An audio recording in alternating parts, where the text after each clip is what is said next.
Okay, so welcome everyone. I'm really happy to see you and the girls who joined us, Natalia and Nina. My name is Ivona. Most of you know me, but not everyone. So I will present as well why we are meeting and what is the reason and who am I. And then I will ask girls to introduce themselves. So we are meeting because I am a volunteer in Fundació in Barcelona, Fundació Catalunya Voluntària. I am on a one-year project here, and the foundation is having a long-term project about discrimination, fighting discrimination in Europe, and about intersectionality. And they asked me to prepare one workshop which would be connected with the topic. I was thinking some time, and then I thought that, okay, I was working for more than 6 years in audio industry, and that's the thing that I know quite a lot about. So I know that women are kind of discriminated in this area. That's why I thought I will invite two girls who are working actually in this industry. And we will talk a bit about what is the position of women in this industry. And before we start this, I will introduce a topic of gender roles. So basically that's it. And now I would like to ask Nina and Natalia to introduce themselves, to say who they are and what they are doing, and yes, basically this. Who's first? Maybe you. Sure, I can introduce myself. My name is Nina, and well, I'm coming from Poland, and I'm based in the Netherlands. I've been studying here already. Like I started my studies 10 years ago, or 11 years ago, actually, to be to be true about that. In the Art of Sound department in the Conservatory in The Hague, and that's how I got kind of hooked into the sound, like full time, and that became my job right after the studies. And I'm doing a lot of live concerts. I'm a live sound engineer, and sometimes doing some studio work and recordings and mixings of CDs, but that's a bit yeah, side kind of projects. And my main thing is live gigs. So yeah. And Natalia. My name is Natalia. Actually, I've never studied sound engineering. I started just working in a companies and things like that. I started to gain a lot of knowledge like this, working from one event to another, to the second one, and so on and so forth. And I am a sound engineer for 10 years. I mean, live sound engineer, and since 2019, I'm also working in a studio on the Adam Mickiewicz University in Poznań. Actually, I'm working in a film studio. We have our film studio, and I am doing post-production there.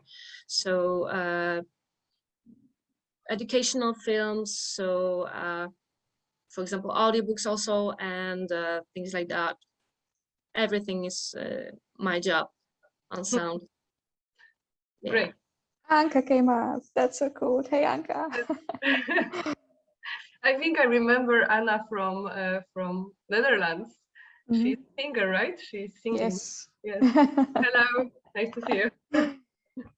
Sorry, I had to give my cat antibiotic. Oh.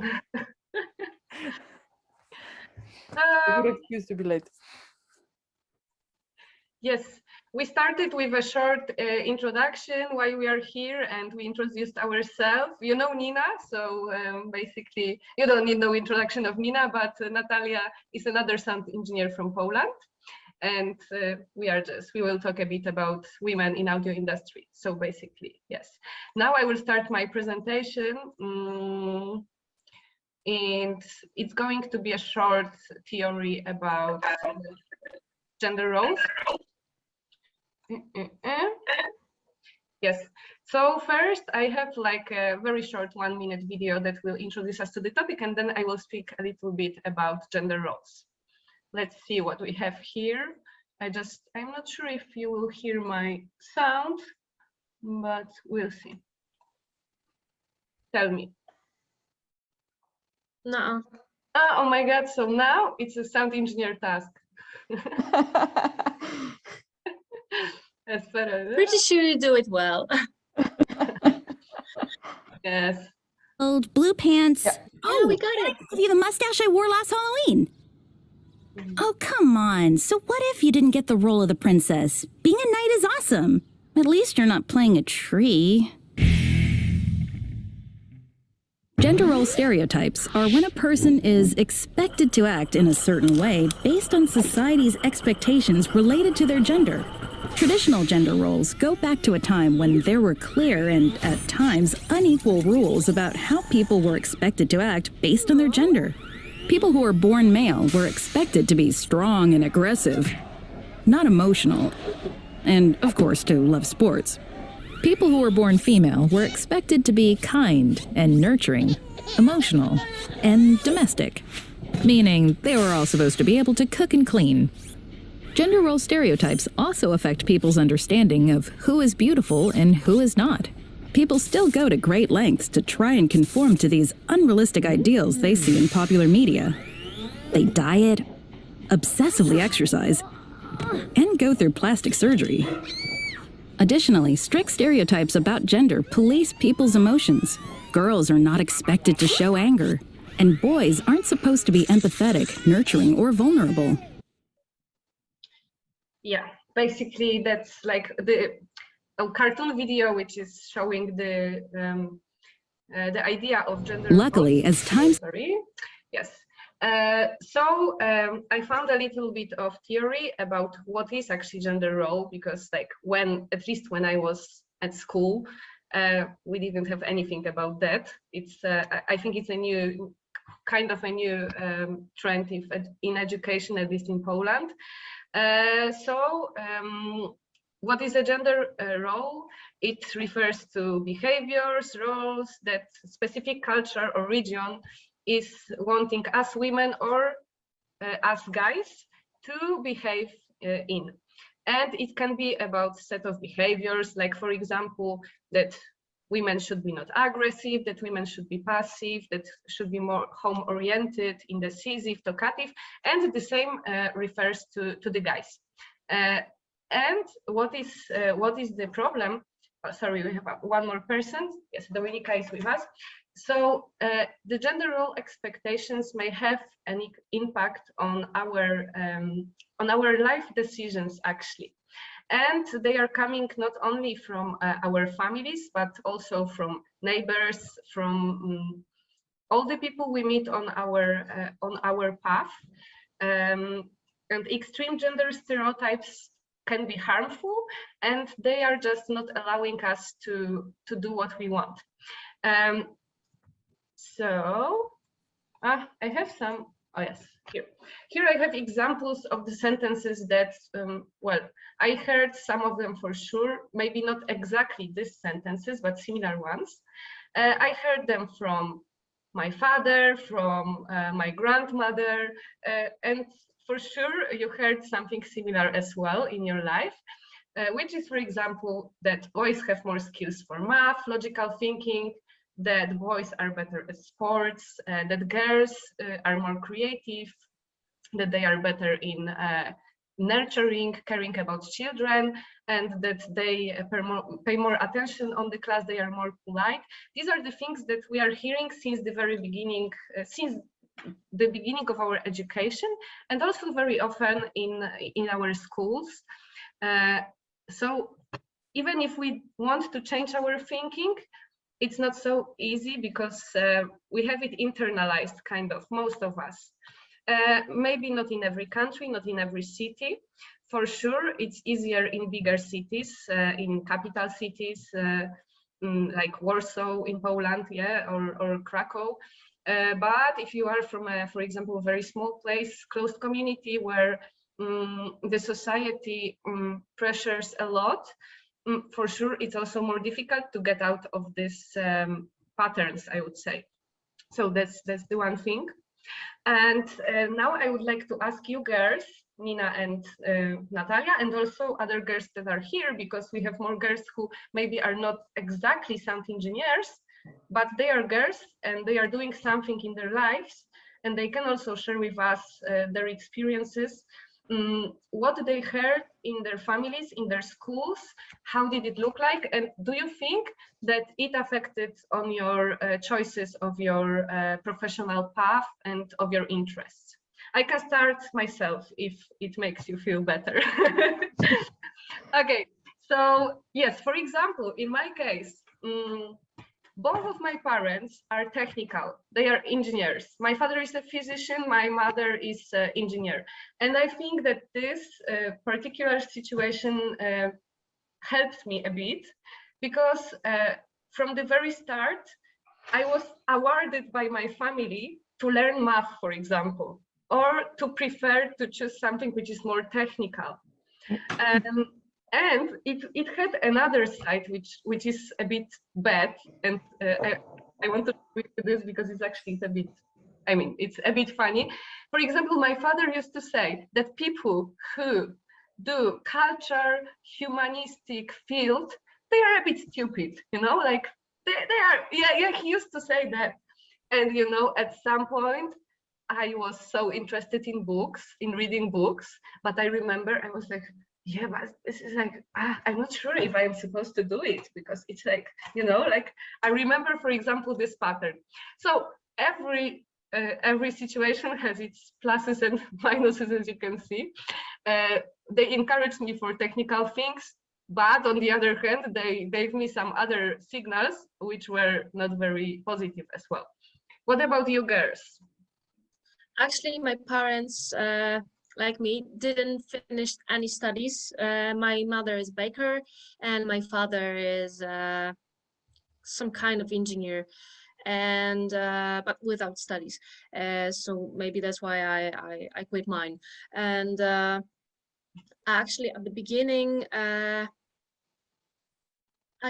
didn't knew that I want to be a sound engineer or just technical worker. And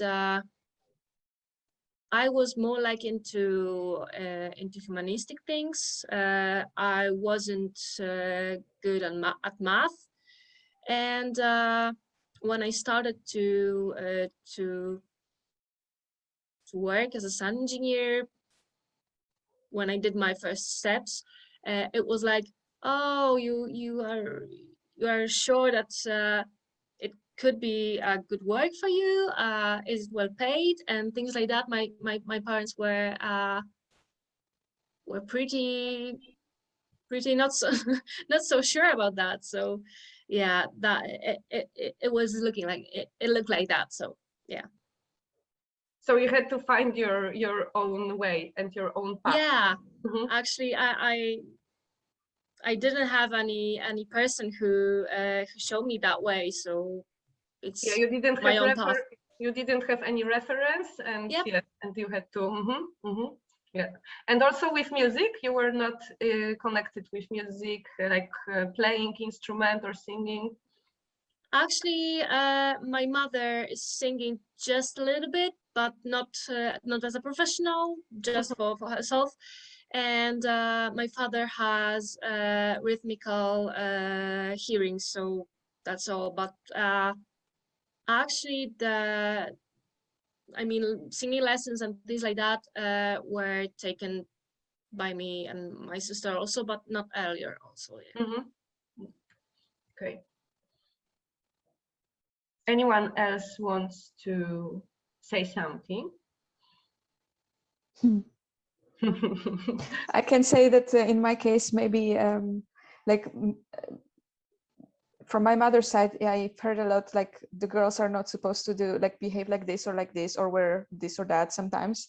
But on the contrary, my dad put me in a big band full of only guys when I was a teenager, and I was kind of expected to match what they were doing. So I was like, it was like kind of natural, because then when you're a kid, you don't know, you just do what you know you have to do. And that felt normal, that I was the only girl. And then, yeah, I had to become like them, you know. So it's also funny how this goes, and that it's really now very helpful for me to be in this male world. But because he did that, he didn't like, oh, she's a girl, she should not be, you know, the only person, or she doesn't fit in the group or something because she's a girl. And that's really, really nice. And I think that really helped me now, which I just kind of realized right now. So that's really cool. Actually, Nina, I think I can say I feel you, because in the school times, I was more like to gain friends among boys, not really girls, and it was also much easier for me to work with males than females. So yeah, I think it could look a bit the same. Yeah. Yeah, but that's great, Nina, that you realize now. Yes, that's very, yeah. And I thought about a lot of things about this subject, but not never this, you know. So nice. Yes.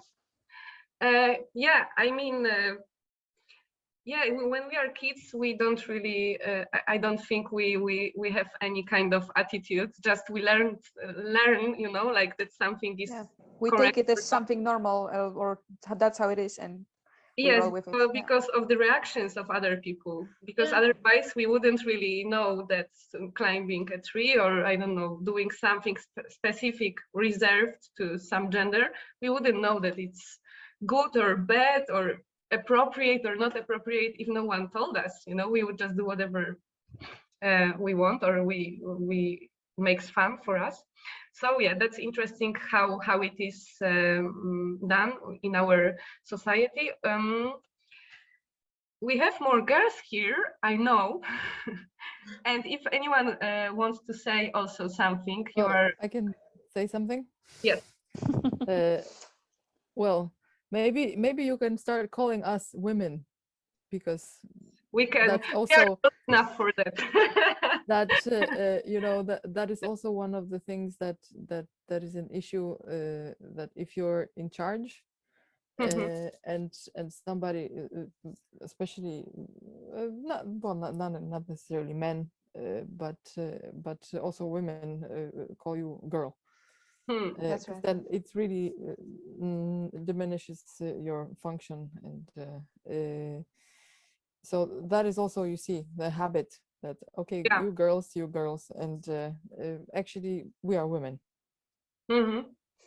Yeah, thank Powerful you women. for that. Yes. Yes. So what I wanted to say, that I'm not a professional sound engineer, but I've been amplifying my own gigs for, well, since forever, because I always brought my own gear, so I have some experience with that, at least when it comes to small ensemble of one person with a guitar and sometimes two guitars.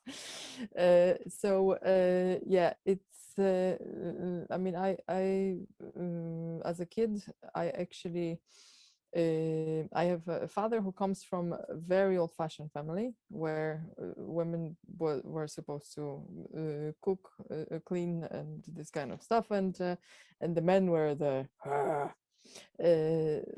breadwinners, but surprisingly, my father was completely not that way. He let me and my sister do whatever we wanted, in the sense, like, well, I had actually, as a 10 years old, or no, from 6 years old, I had a collection of trucks. I collected trucks, and I had one, I think, one doll that I never used, never played with, never ever, because I was like, I don't know what to do with her. Like, what am I supposed to do with her?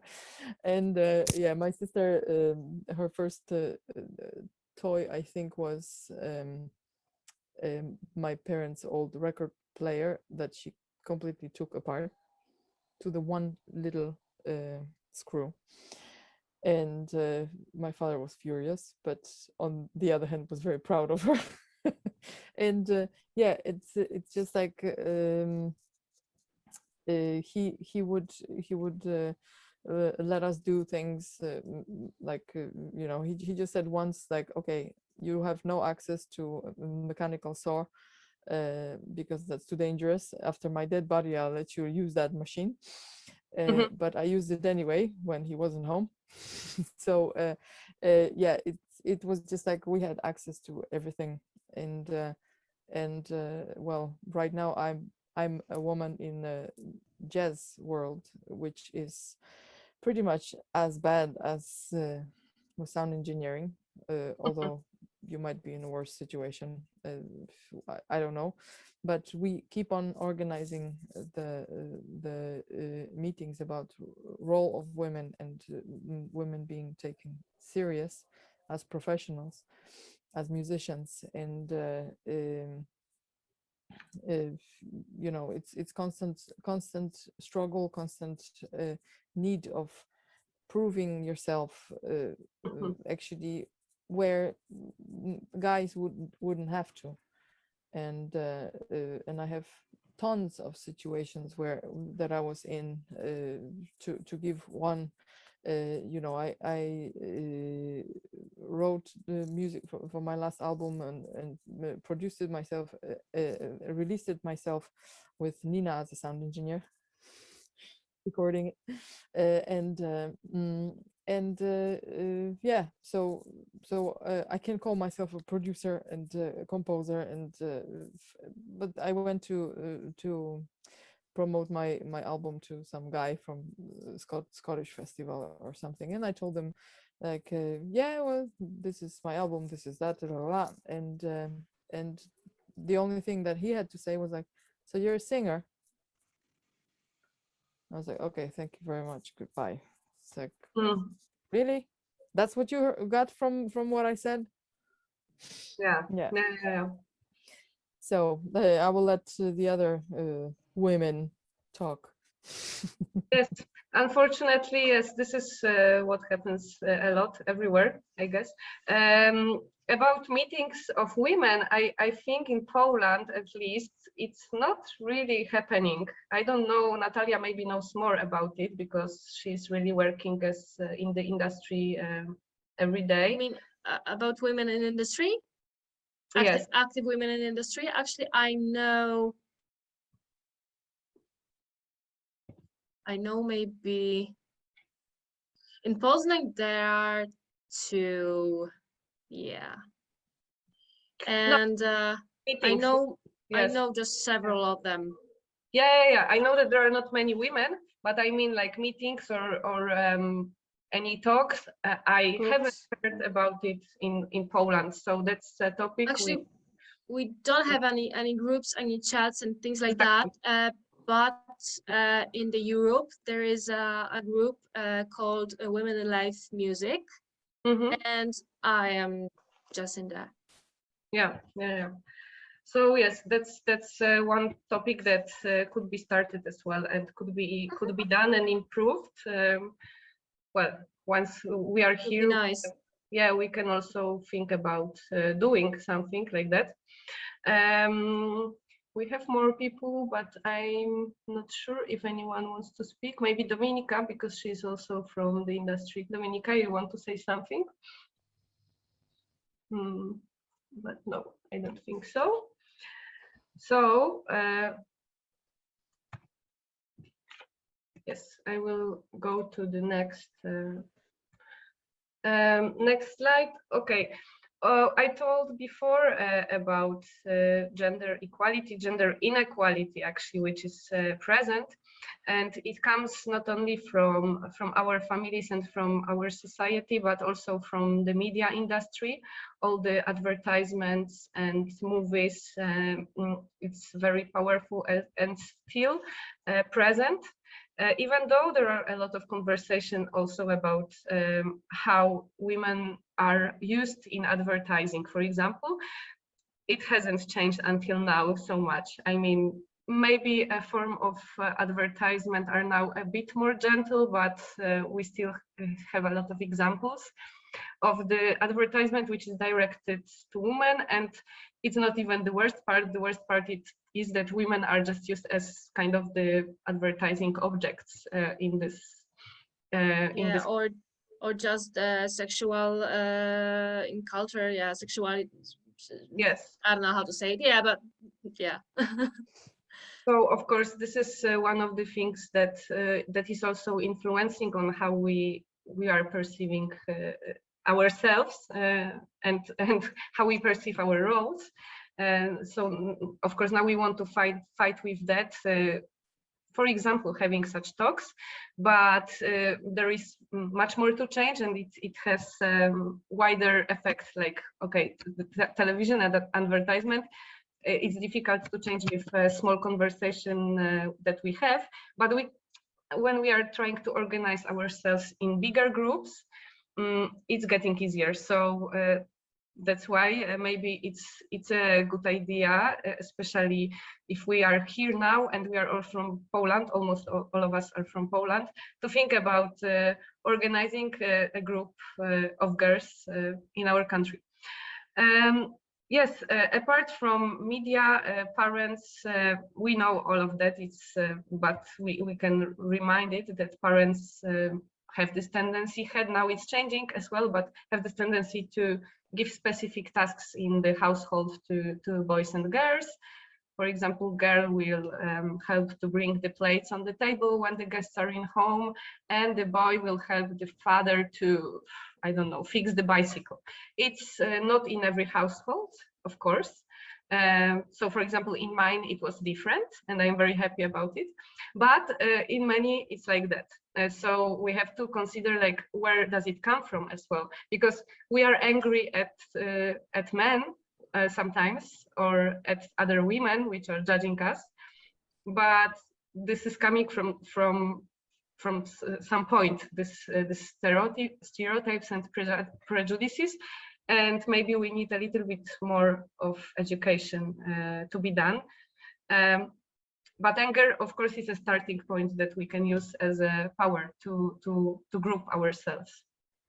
So this is the thing. And then in schools also, girls are receiving less support than boys.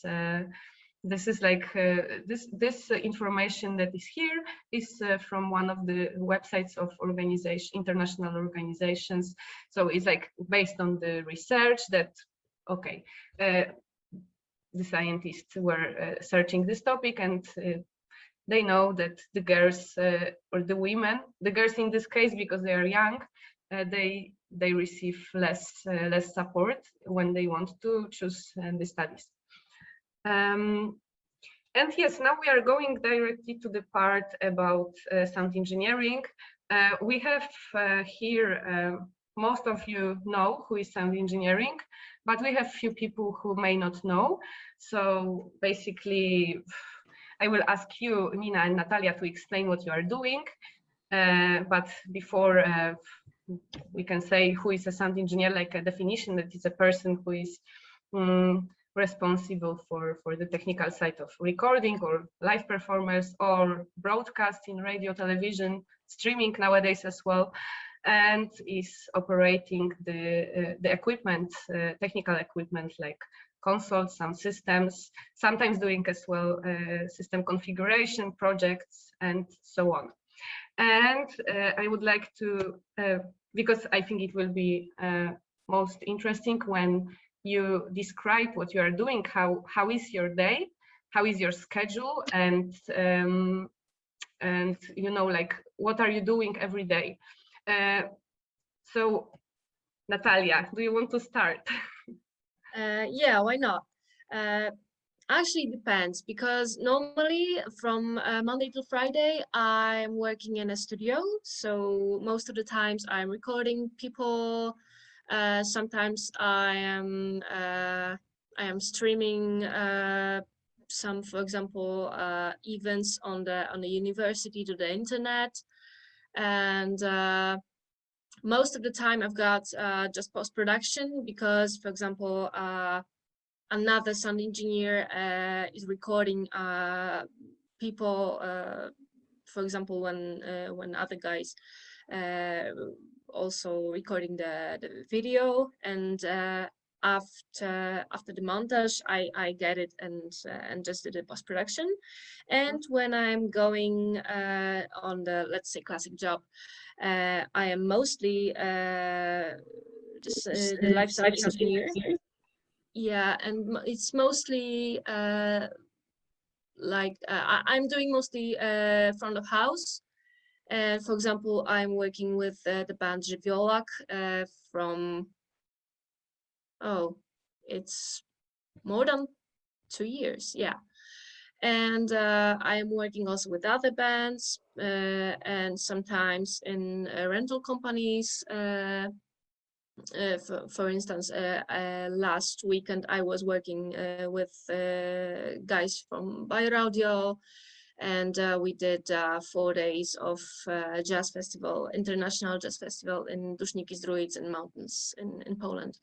And on that festival, I was working as a monitor engineer and also helping another girl, another woman with a technical side, because she was, for example, attaching the microphones to the instruments and putting everything in particular places and things like that.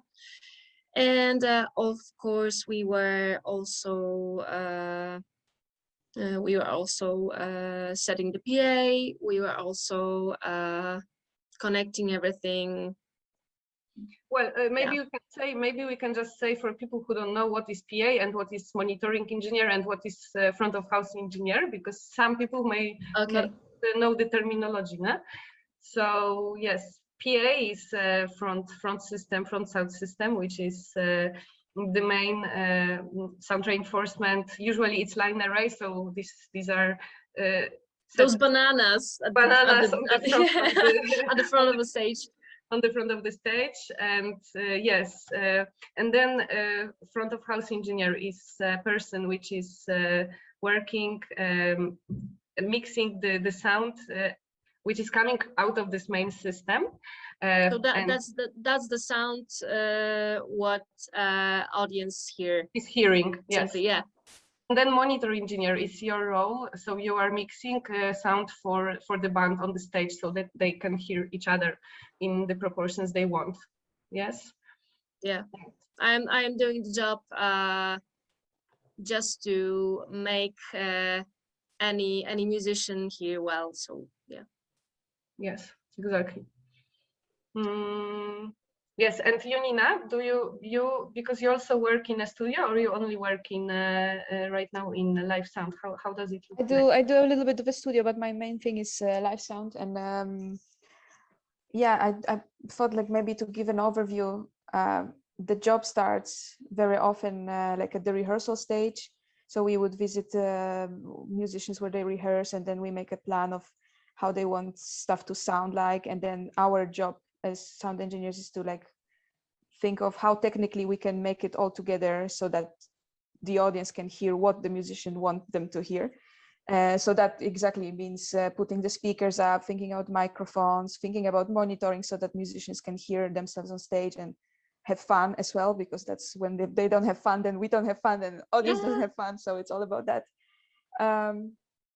Yeah, and then we do, like, as a front of house engineers, live engineers, we take care of yeah, making sure that everybody can hear everything very well and that it sounds great and it rocks and, you know, all that cool stuff. And that's basically what I'm doing. I work a lot with opera, so it's a lot of classical music or contemporary music. That's my recent, very recent genre, and then a bit of theater as well. So that's my main focus these days. And just to imagine, for the people who don't know how it looks, the schedule, like what is the hour you start, what is the hour you finish when you have like the show? Of course, it depends on the complexity, but like yes, if you can give a few examples, how it can look. So, for example, today I'm not working as a sound engineer. I'm just queuing a lot of sound samples through the opera that we have. But my colleague started today in the morning at 8:30. And he has been busy non-stop until when musicians come in, which is 4:30. They have a rehearsal or general rehearsal till 6:30. We are busy fixing issues till 7. Then until 8 you have dinner, and then 8 o'clock the doors open, and 8:30 we have a show. That's probably around 2 hours, so until 10:30. And then we will be probably breaking down until 1 or 2 in the morning. So that's full on day. And then sometimes people have a few of those in a row. That's how it goes usually. If it's like proper live gig and it's complicated, or it's a festival where you have a lot of artists, then you just start super early and you finish super late. So that's how it goes. Yeah. Or also super early, but the next day. Yeah. So sometimes you sleep 3 hours, and then you're just, let's do it again. Yeah, exactly. The schedule, to talk about schedule may be also important, because maybe it's one of the reasons, at least in life sound, why some women prefer not to take this job, maybe for some of people, but it refers to both genders, I think. So it's just the schedule is very intense, and for some people it can be maybe too much. But that's how it looks like. The sound engineer job is very intense. And also it's seasonal. It has some seasons. Maybe if you're working in opera, it's all year and it's more regular. But like in case of Natalia, I guess it has some seasons more intense and less intense. Yeah. No? Mm-hmm. No, for me it's the same. We have months in summer and in winter where it's crazy, and then there is more.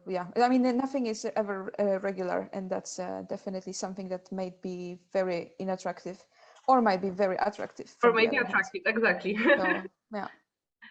Ivona, I see Annika is raising her hand. If I am sure.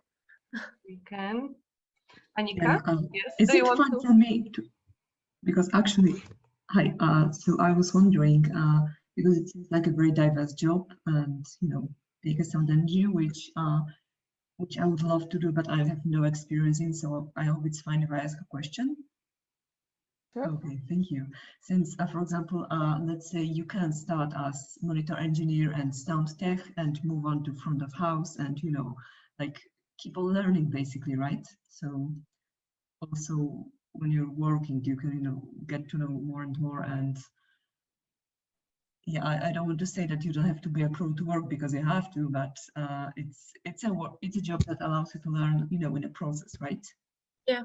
Okay, good. But actually, for me it was like I started with simply doing cables and putting microphones and just tech, and then I started mixing front of house, and then I started mixing monitors, because for me front of house is easier because you've got only one mix, and on the monitors you've got several.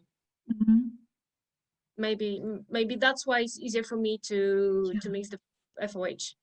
Yeah, it's totally gradual, and then you just take on jobs that are more and more complex with time, because you also just feel more confident that you can take care of that. But usually it is nice to know all the steps that you have to do, like from setting up something little to bigger things. So usually that's how it looks like. You just start with doing stage, doing the microphones. So it's a lot of times it's very unattractive because it's just labor usually. But that's how it goes. And then you don't have to start right away at front of house. You don't have to start right away with monitors. It depends, and also life just shows you what you can do. So it's very random sometimes how it happens. But definitely you build it up. And sometimes you do a gig that you can barely handle because it's so complicated, and that also happens. But it's also very, very much fun. Yes, and many people are starting from doing stage work, technical work, and then they kind of upgrade. They go to different positions like monitoring or front of house. And yes, this is like the classical way in a live sound company. Thank you. Yes, I did like a little game here. I don't know if you'll agree with me, but because we had the stereotypes about the guy, like the men and women, based on this classical gender roles, which were here with us for hundreds of years. And this is what where I put arrows, it is what I thought that this is the characteristics that a sound engineer needs to have.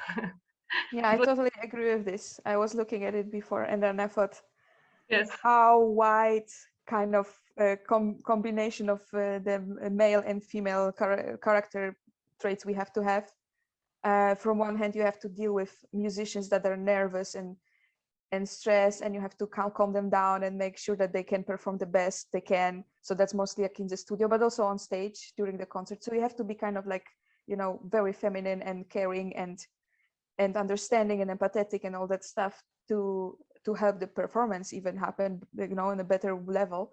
From the other hand, you're dealing with equipment and like very, you know, dirty stuff, and you have to think very analytically, and you have to solve issues, and you have to be very fast with making decisions. So it's like, it's so many different skills from whatever the stereotypes would, you know, like it's just taking so many random things, and it's so many that, yeah, you have to be a little bit of a man and a little bit of a woman at the same time. It's like, you know, making the division completely doesn't work in that case, I think. But I think, honestly, it doesn't work in any of job professions. That's you know. true. I was thinking about it, like, okay, if you're doing any type of job, it doesn't work like this. You know, no one is just using this kind of masculine or only feminine things in their job. Usually, you have to have mixture, and maybe proportions are different sometimes of this. But anyway. This division is just a bit fake, like it doesn't happen in reality. It's like taken out of laboratory kind of. So this is what I was thinking about.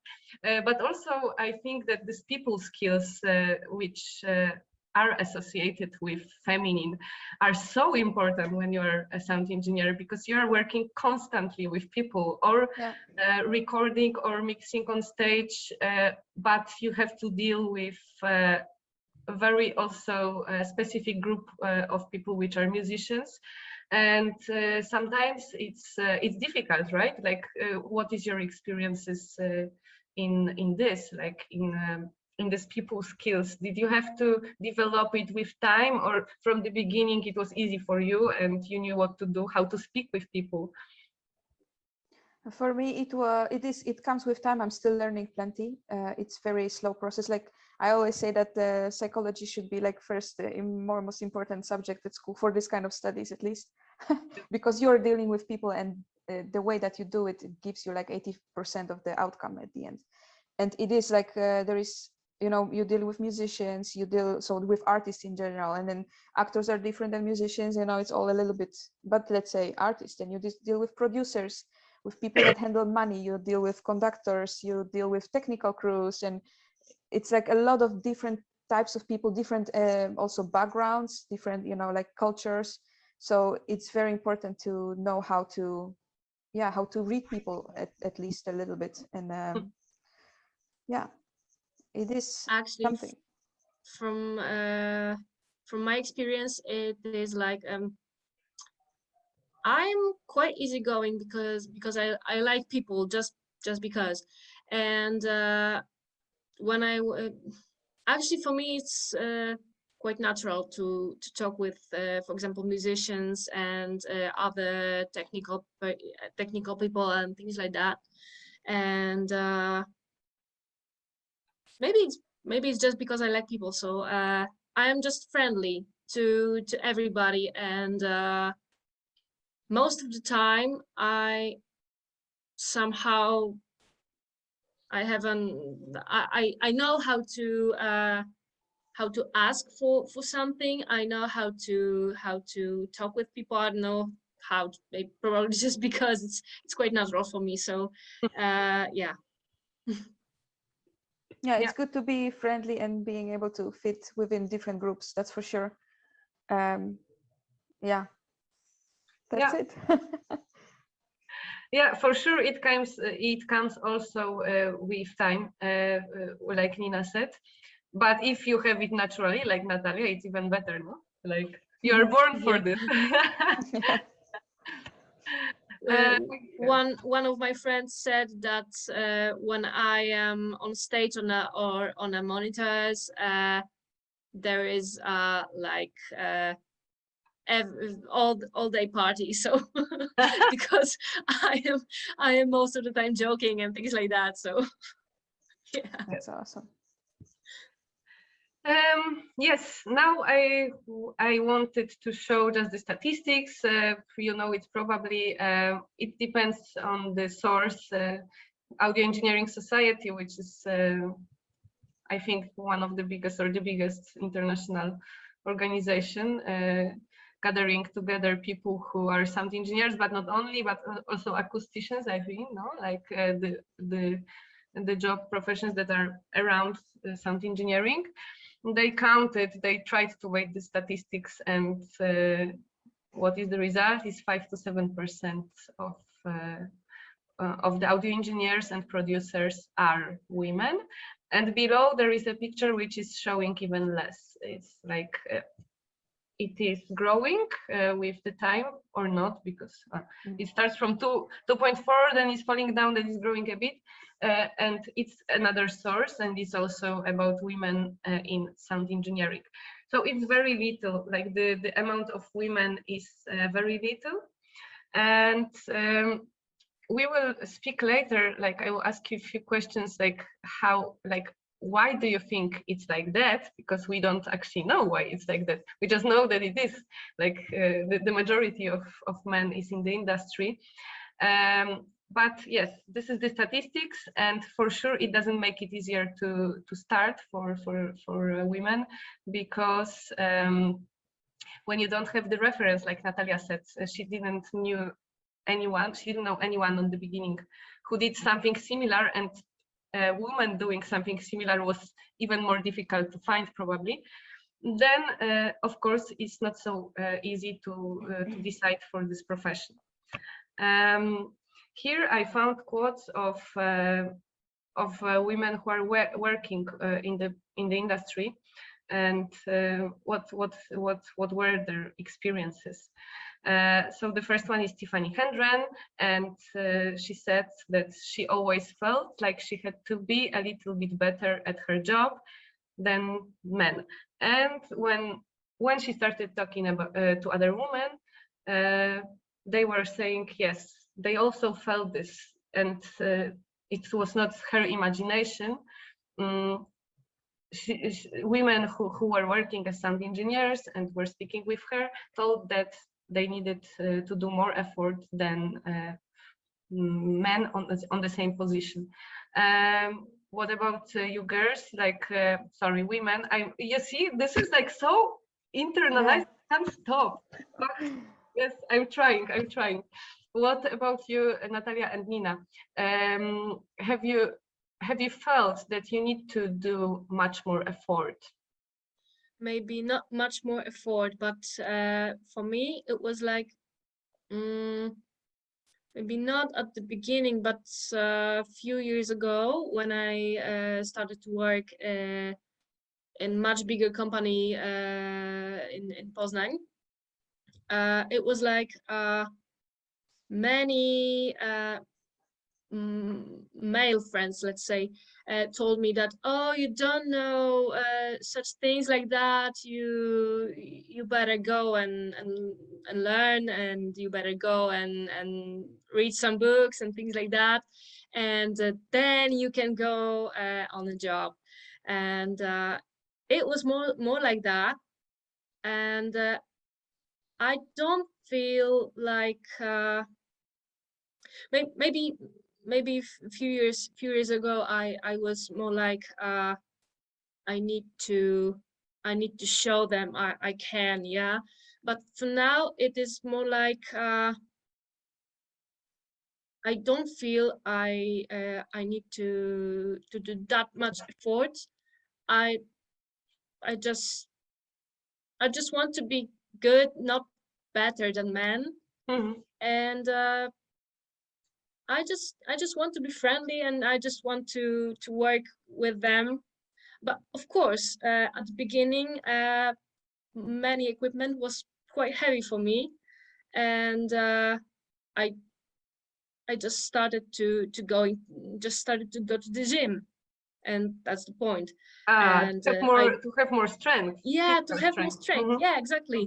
And maybe that's why I've never heard something like oh, you are women, you are woman, you are weak, you can't do this. We didn't want you on the event because you are weak. And yeah, at the beginning, yeah, but later for now, it's for example not a problem. But you're strong physically, or yeah. Okay. Yeah, but for now I see in other women things like they want to be better, like in this quote, and I think it's not the way, because we are working together, and we are, let's say, playing in one team. So why we are dividing? Yeah. So that's my point of view. Yeah. Yeah. Let's go to the second quote. It's also interesting, actually. I was thinking about this quote a bit before we started, because it's Becky Pell, for sure you know her, and she said that touring is a pretty rough and ready environment. So as a younger woman on the road, you have to learn not to be oversensitive about the inevitable silly comments. Just learn to give as good as you get, because it's often a test to see how you respond, blah, blah, blah. Okay. And I was thinking, like, why is she telling, like, I know that it is like this in this environment, but why is she telling that we can't be oversensitive and that we can't, like, react how we want, you know? Like, of course, I know what she wanted to say. I know what was her aim. She wanted to say that if you want to survive in this world, you need to be tough.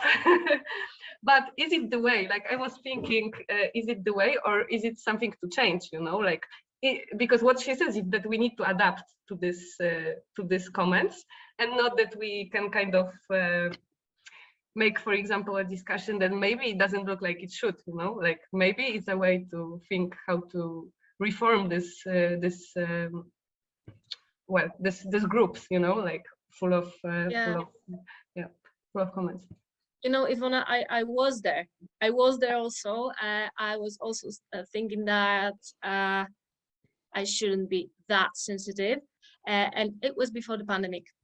And during the pandemic, I realized that it's not the way also, because being sensitive is also important, because, for example, many of musicians are, for example, afraid, and they don't know how to deal with that. For example, you have a woman on the monitors or on the front of house, and some musicians are afraid of that, because they don't treat us as professionals. I don't know why. Maybe it's because of there is not so many women in that industry. We are not used to this view, let's say. Yeah, but during the pandemic, I realized that when I cut my sensitive, it is not healthy for me and for other people, because actually the sensitiveness is helping in many cases, with talking with people, for example. And I started to think also about my my way of mixing, that I am looking, I am searching for the emotions, not only in musicians, what they're playing, how they're playing, and also about the emotions in the audience, how they react, and I am mixing also with that emotions. So for me, that's why the sensitiveness of me is important. Quite a good thing. Yeah. Yeah, I was just thinking about this quote, because it's trying to tell us that we should get rid of something, you know, like kind of bury it, and instead of kind of coping with, because we have a right to feel bad if someone comments like a stupid comment to us, you know. Yeah, but can I say something also? Yes. Guys, I'm sorry. I will just jump in, because I have to run, because I have a show time. Okay. So I have to go. Thanks so much. I hope, Ivona, you share the rest of the conversation. I would love to, because it's super important that we do it. And just one thing I wanted to push out today that mostly that is important to me is that we do meet like this and that we talk about that stuff. Because I think so many of us, especially at the beginning, we are just not aware that, I mean, of course, you're aware that there is sexist comments and this is a men's world and whatever, but that we are not aware that it affects our decision making and that it kills our creativity, the way that we are treated sometimes. And then just that you just speak with another woman about it and it becomes clear that this is not our fault and that we can actually like drop this whole idea of you know, changing our behavior, like here, you know, to just forget about the comments that we've heard. You know, all those things, if we talk about it, it becomes a thing, and then we can fight with it, you know, a little bit, or at least be aware of, be a bit more aware for ourselves, and that we can still be, you know, badass creative people, and yeah, that it doesn't matter that we are women, or if it's maybe if it's better, you know, even that we are. Exactly. So, Yes. So if anybody is out there and struggles with, you know, things, I don't know, anything about the gender role, please share my email. I'm all about now talking because it's like my new discovery that this is the most important part of it. So hit me with questions or with your stories, and just sharing is caring, and just, you know, it's also very healing to just talk about that stuff. So please do, if you have anything to talk about.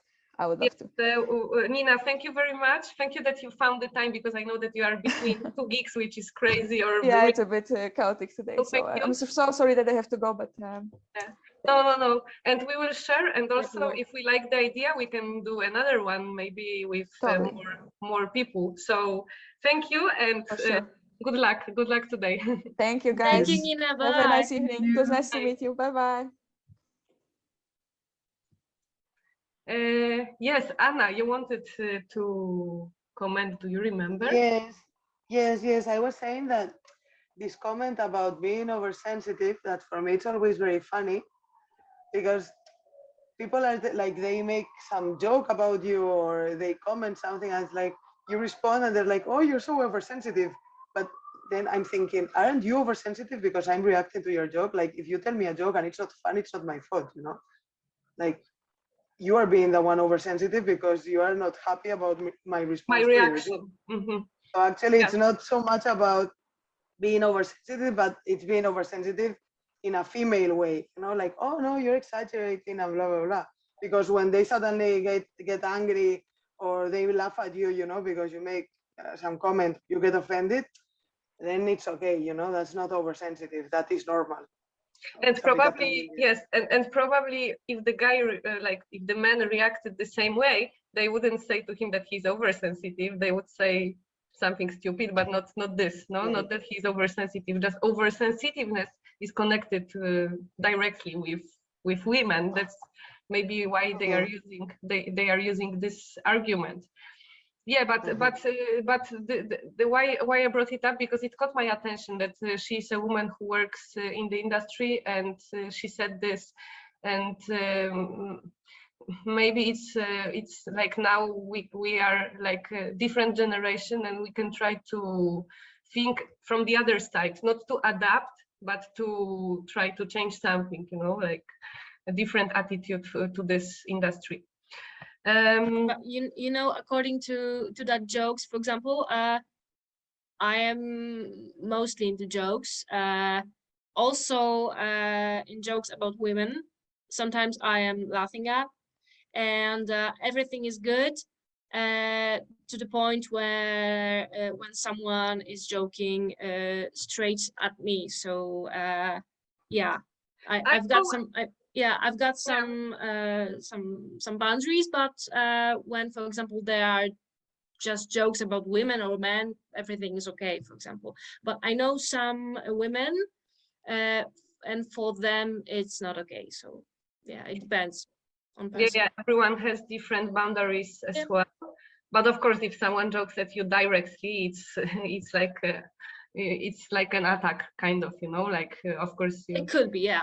Yeah, so it's like it's understandable that it's your boundary. Yep. Yes. we have more quotes. Yeah, another one which is interesting is of Björk. Yeah, she's maybe like, I'm sure that everyone knows her, Björk. So just giving her quote that because she's not only a singer, but she's also producing her music. And she said that she wants to I want to support young girls who are in their 20s now and tell them you are not just imagining things, it's tough. Everything that a guy says once, you have to say 5 times. So it's like what she's trying to say, that people don't believe you just because of your gender, even if you are doing just something. Don't want to hear you. Or don't want to hear you, and you have to tell it more times. I don't know, because your voice is higher, or for whatever reason that is because you're a woman, so I don't want to hear you. Yes, exactly. And also here I found it's Sylvia Masti. She's a very well-known producer, mastering engineer. She worked with Rage Against the Machine and the cheesy sound girl. Yes. And I just want to play you just the beginning of the interview, just I don't know, 2 minutes, and see how the interview is starting. And it's not the beginning of her career. It's like she's 50. I don't know how old is she now, but around 50, I would say. And let's see what is the first question and how. What's up, y'all? I'm Ez Avila with Connected, and it is an honor for me to be here today talking to Sylvia Masti. I have to take my hat off to you because in a industry that's so male-driven and all that, just to see what you've been able to do throughout your history, you know, from engineering to studios to putting studios together, just all of those facets that people, especially people in my Google Hangout, are so like in awe of, and just want to know what the day-to-day looks like and what the path is for someone like you of your experience. I have to say that, you know, the recording industry, especially the audio recording part of it, is a bunch of it's a bunch of dudes. It's like a big sausage party. You heard it first, a sausage fest, unfortunately. Yeah, but right. Well, it continues the interview. Of course, it has 4 minutes, but for me, it's like symbolic that this journalist, or like whoever, like let's say that he's a journalist, or he's opening the conversation with the question where he's saying that what you achieved, and she's a Grammy winner. She's like, okay, she's very good at her job. That's true. But how did you achieve it being a woman? That's the question that she gets as a first. I can't imagine the situation that any of male sound engineers would receive such a question. Like, how did you achieve this Grammy being a man? Like, I can't imagine, you know, like it's just still, and it's US, where they are trying to organize themselves into organizations. They have Sound Girls org, they have Women in Technology, I think, another organization as well. So they are also doing a lot of education stuff, and they are trying this topic to be loud and you know, like to raise it. So and also women in live music in Europe. Yes, women like this in Europe. I want to change that. Sorry. So yes, so what I'm trying to say is that even there, and even to the person which achieved so much, they are starting the conversation like this, which is a bit sad for me. And but of course she answered classy, and but maybe that's also the way, like to think what is the language and why we are asking, because it started in films, actors industry, that when they are asking actress some question connected with her looks, or how much hours did she spend on makeup before starting the shooting, the actresses started not to answer these questions, and to show that these questions are not appropriate and they are not about their job, and they are just referring to something which is totally not connected, you know, with the topic. So what I'm trying to say, that maybe here is also time to think about like making comments that maybe this question is not exactly what we are expecting, because that doesn't make sense. I have Grammy, why are you asking me this? You know, like, this is what I mean. Yes, I want to go to the next slide here. Here, I planned that we will speak with Nina, but she had to go. Unfortunately, our conversation took a bit longer, which I am happy about. So we will just speak with Natalia and maybe someone who wants to join us. I know that Dominika is with us, and she's also working in audio industry, and I encourage her to speak with us if she wants. But I sent you these questions before, Natalia, so you had some time to prepare. Of course, we don't have to do it like read it and answer one by one. Wonderful. Yes, but if you just want to give us an overview about your background and about your experiences in the industry, have you met with discrimination, with the sexist comments? How it was? Was it difficult for you? Was it easy? And this type of questions. If you can say us a little bit about your background. Okay. Actually, I started from the opposite side of the stage, because I started as a singer and to bands, and once I wanted to see how it looks like. And I've got a friend who was recording some of my songs for some festivals and things like that. And he was also a sound engineer, and he told me that, oh yeah, if you want to see how it looks like, I mean the preparing of the concert, you can go there and at this time, and I'll show you.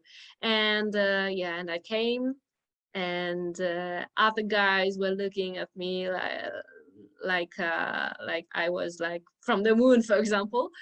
And that was my first day when I was helping with for example, putting the PA with microphones, with cables, and actually that's the party started. And yeah, I was like a technician in really small clubs. And at the beginning, I mean, I was cutting cables, I was putting the microphones and stands.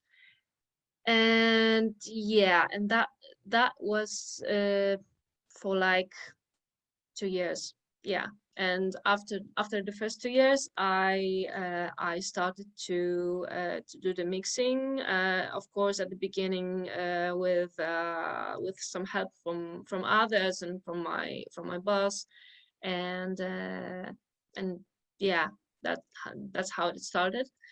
And as I said at the beginning, I was never studied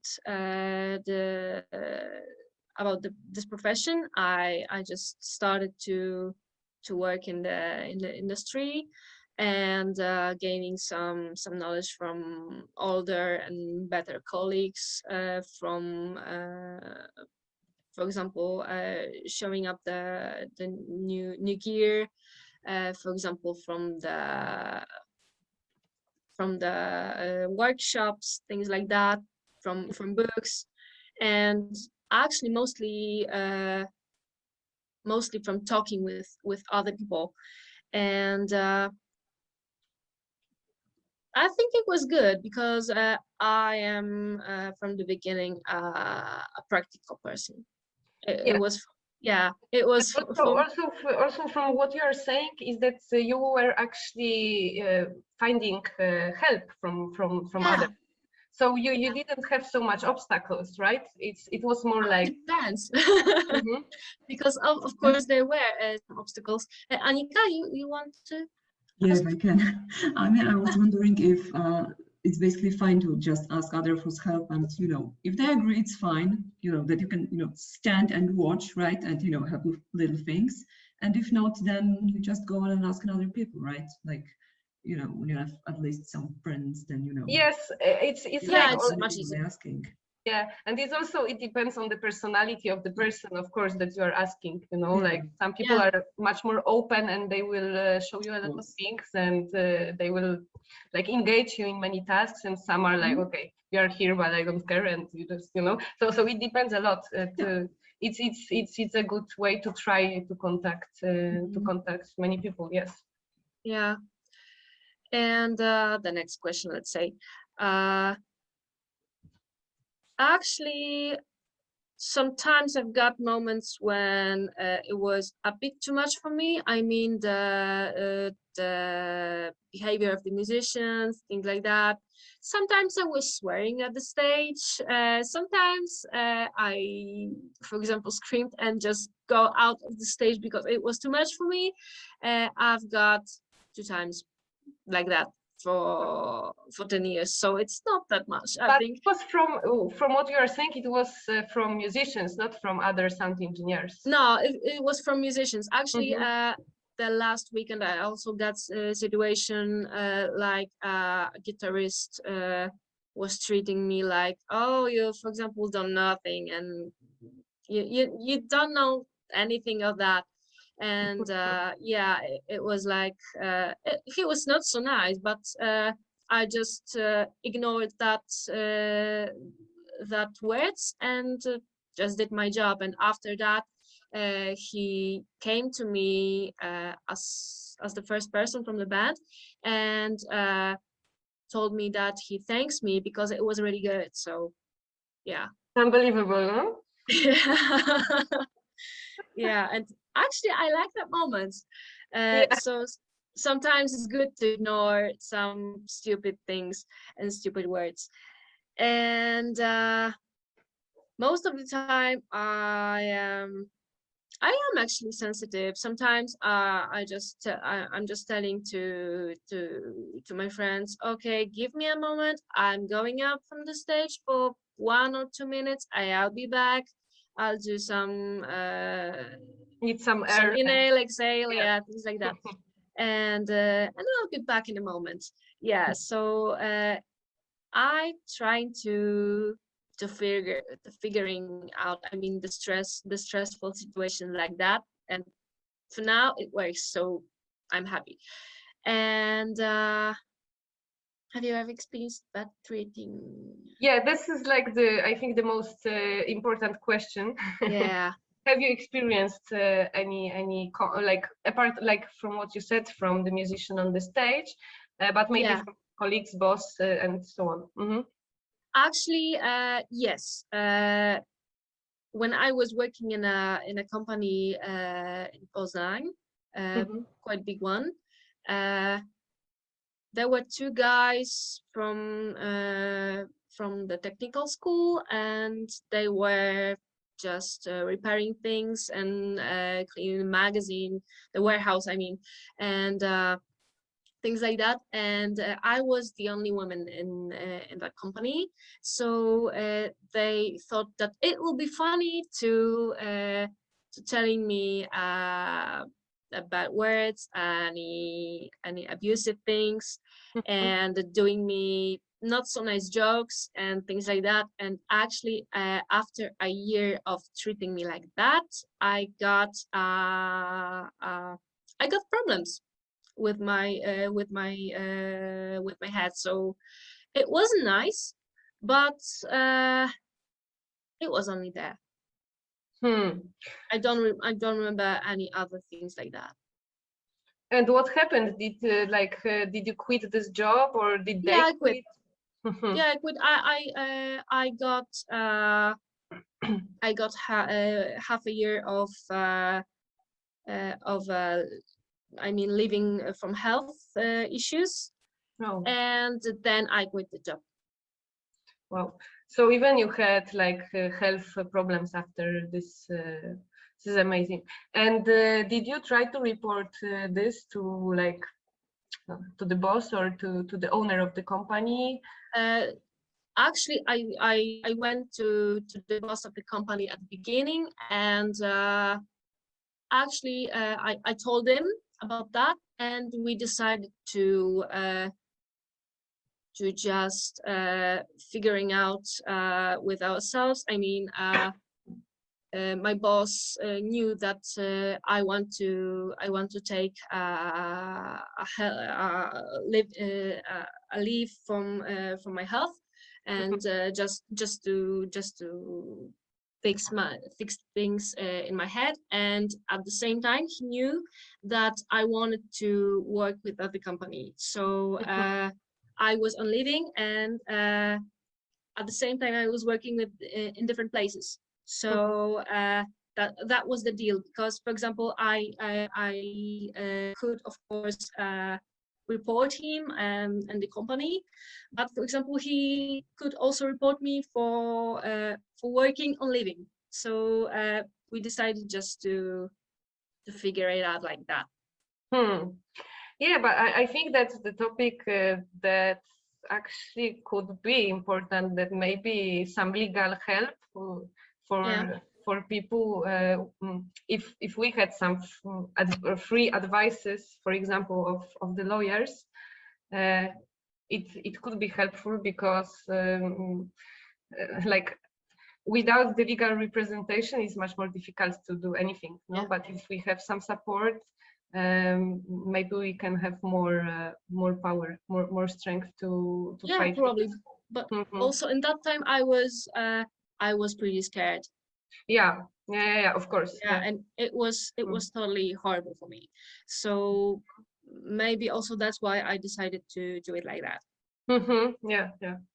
Yeah, but it can be also an example for some people, other women, that it happens, and it's not only them, and maybe there is some other solution as well, like to think what can be done in such situation, no? Because living is one way, but maybe sometimes we can do something different and try to confront, or at least why you should live, and not, in this case it's understandable, but in some case people are living because they feel oppressed, and and the last question, maybe, because we are running out of time, it's already 8:20, so it went very long. I hope that we will continue, because it's a great success. What do you think about the conflict of sound engineering job and, I don't know, having family? Or do you feel that this is an issue, or for you it's not important? What do you think about that? Actually, I see when you, for example, having your company, when you have your company, it can be problematic, because, for example, you're working all the time. And I've got many friends who have their families, and it's really, really problematic. Yeah, sometimes you need to choose if you are doing another job and just earning money, or for example you are going on holidays with the family, and it's really hard. But actually in my personal case, I think the way of working as a sound engineer as I work, and so it means, for example, I am touring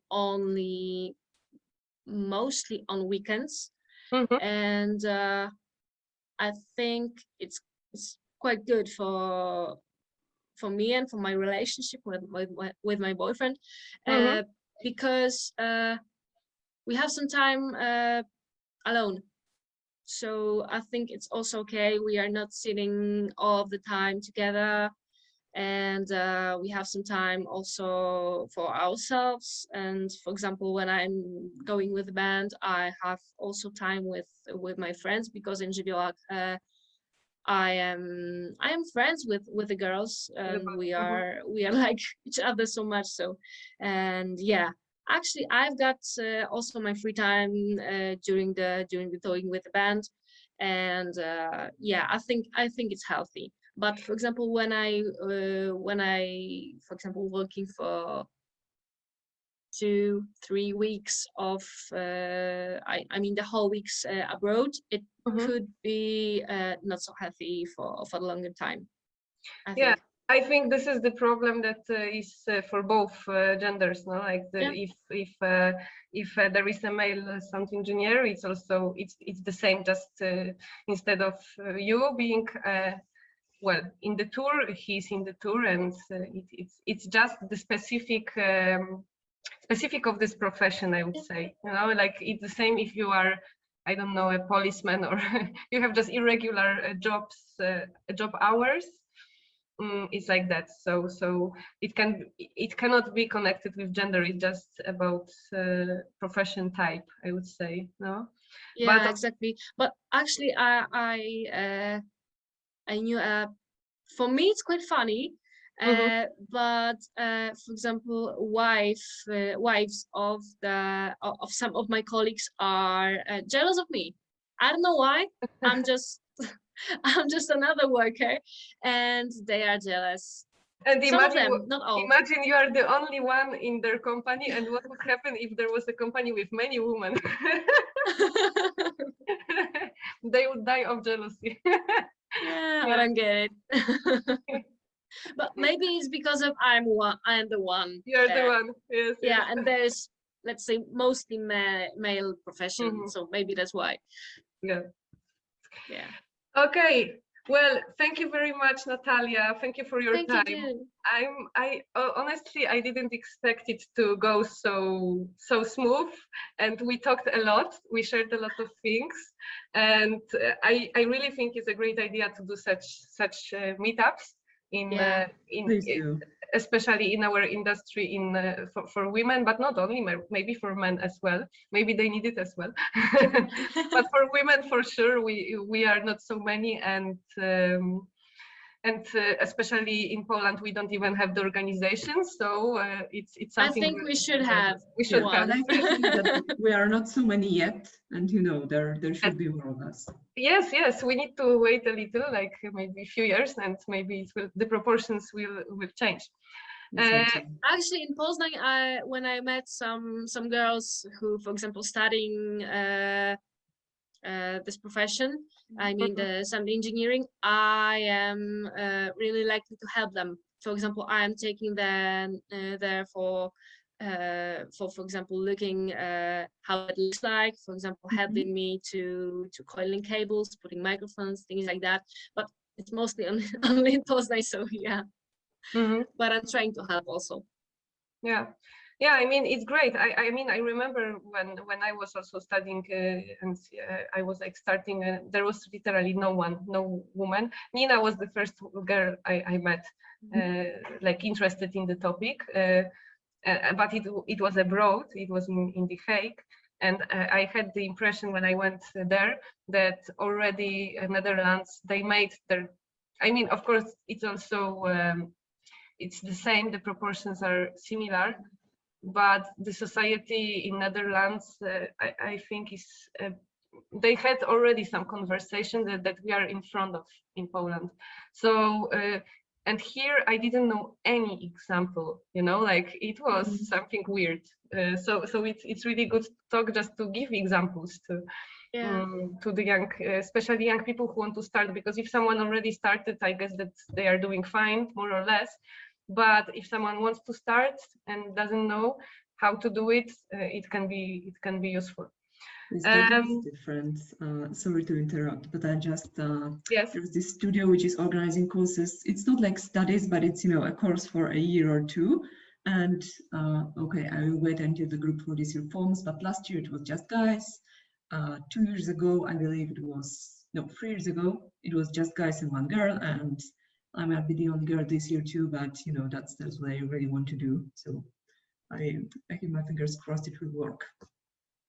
Yeah, of course. And you are the studio is in where? It's in Białystok. In Białystok. Okay. Yeah. Okay. So you're from it. Great. Okay. Do we have someone who has any kind of questions or comments or anything? Now is the last, let's say, 2 minutes to raise your hand or just write something on the chat if you want. And otherwise we will slowly reach the end of our meeting. I'm really very happy that we managed, even though we haven't seen for a few years with Natalia and with Nina for like 10, but we managed at least to meet online. Like forever.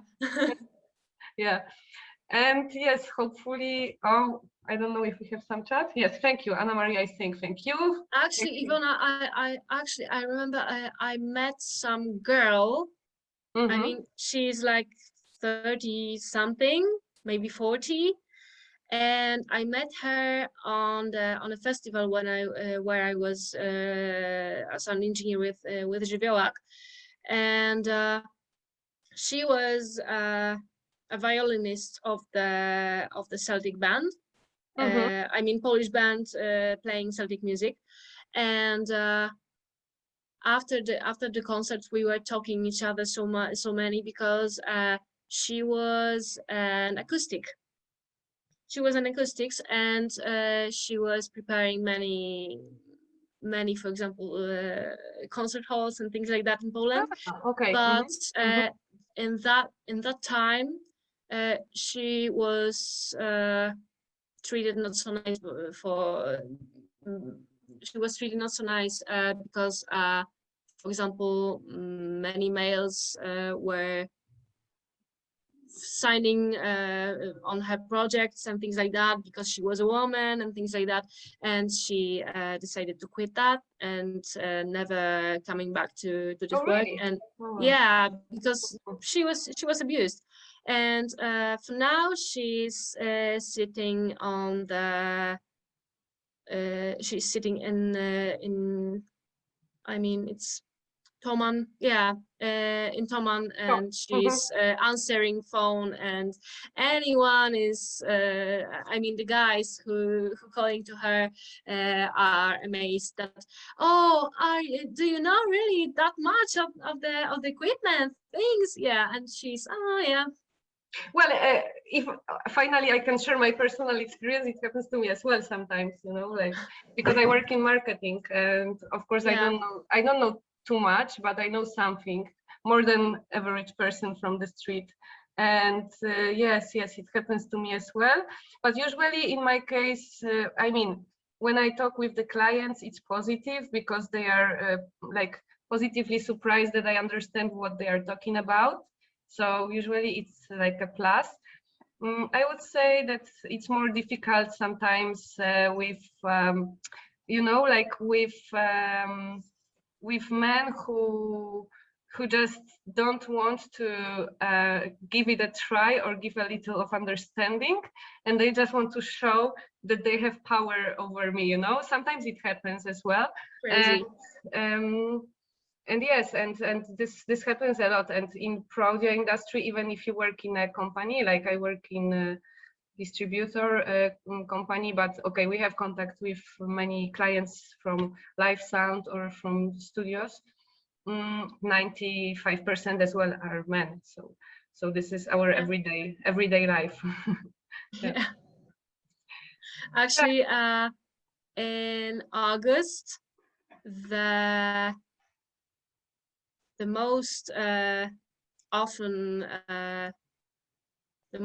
question to me when I was touring with band was, oh, you are probably the only woman who is working in a sound engineering. How is it like?